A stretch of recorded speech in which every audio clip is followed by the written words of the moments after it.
Hello my dear students, let us continue our today's class.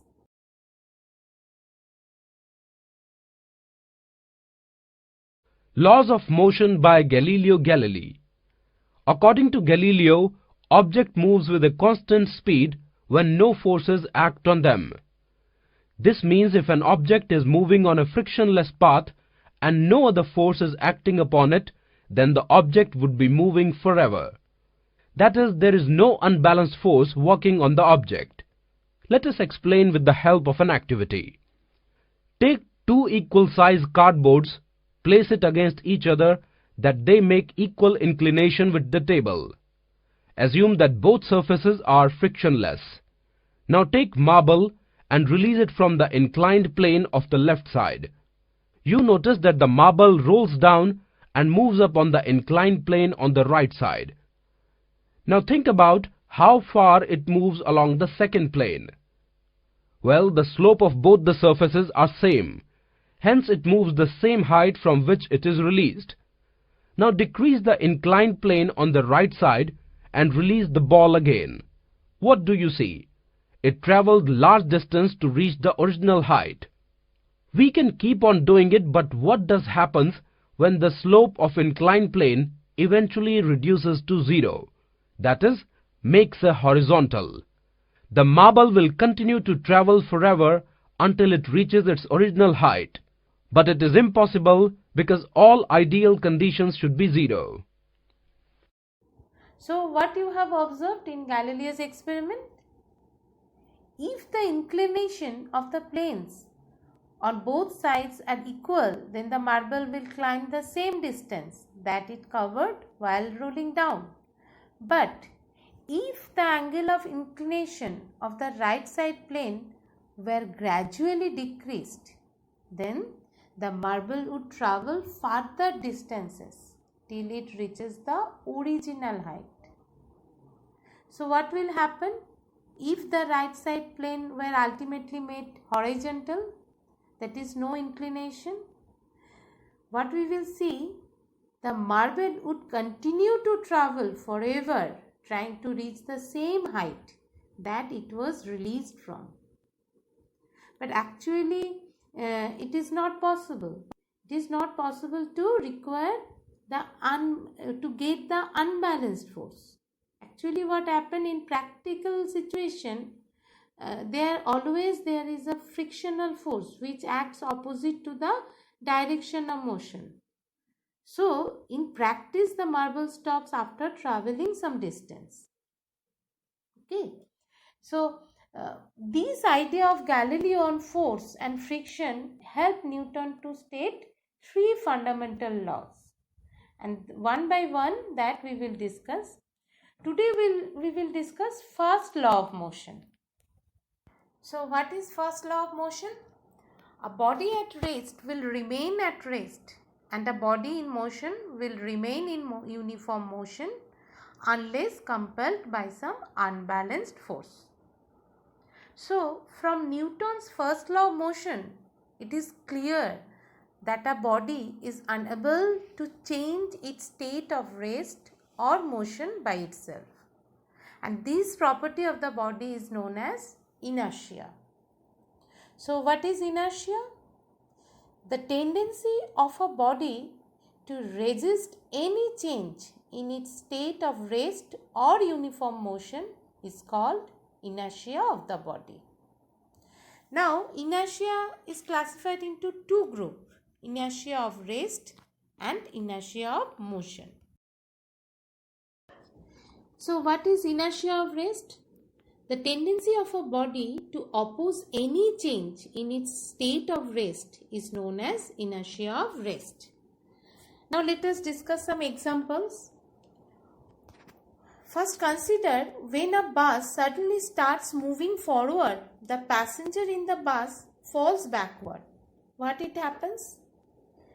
This is because the lower part of the body of the passenger, being in contact with the floor of the bus, come in motion along with the bus. On the other hand, the upper part of his body remains at rest due to inertia of rest. Hence, the passenger falls backward. Now next, consider the example of when a carpet is beaten with a stick to remove the dust particles. So what is the physics behind it? When the carpet is beaten with a stick, the fibers of the carpet come in motion and hence move forward. On the other hand, the dust particles remain at rest due to its inertia of rest, and therefore they fall down. Now next, consider let us discuss one experiment, that is card and coin experiment, which is very interesting, and I will advise all of you to do the experiment in home. I'm sure you will enjoy the experiment. First, you take an empty glass and place a cardboard on the mouth of the glass and place a coin on the cardboard. Next, flick the card sharply in the horizontal direction. So what you will see? The cardboard flies away and the coin falls into the glass. And this is because the cardboard moves away due to the application of force of finger, but the coin remains at its position due to inertia of rest, and hence it falls into the glass. Next, I have uploaded one video for you for the examples of Newton's first law of motion and the inertia of rest. I hope your concept will be more clear observing this video. Observe it properly. Newton's first law of motion. In our everyday life, we observe that effort is required to put a stationary object into motion or to stop a moving object. Have you ever wondered if a ball kicked on the ground would keep moving forever, or after some time would naturally stop moving? The ball will continue to move unless an object of force stops it.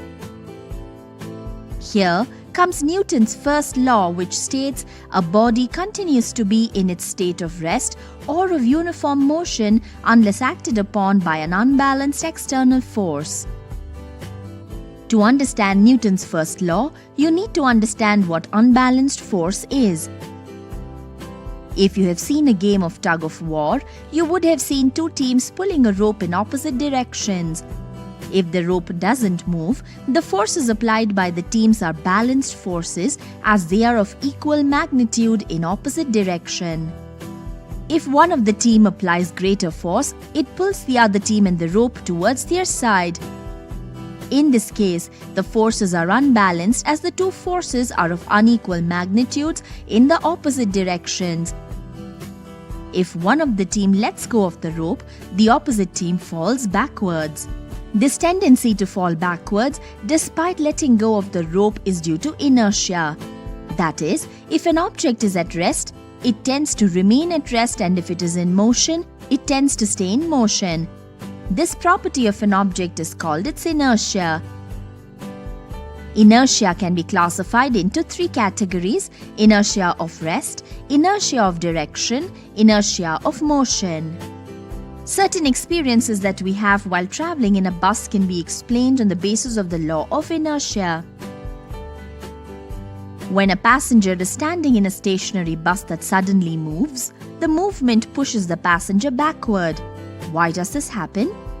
This is due to the inertia of rest experienced by the passenger in the upper part of his body. The body is at rest when the bus is at rest. When the bus starts, all of a sudden, the lower part of the body is in contact with the vehicle that started moving, whereas the upper part of the body continues to be at rest because of the inertia of rest. Inertia of rest is the tendency of a body to resist any change in its state of rest.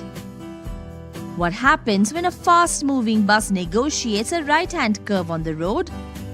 The passengers will tilt to the left. Inertia of direction is the tendency of a body to oppose any change in the direction of its motion. With the application of sharp brakes, the bus stops all of a sudden and the passengers tend to fall forward.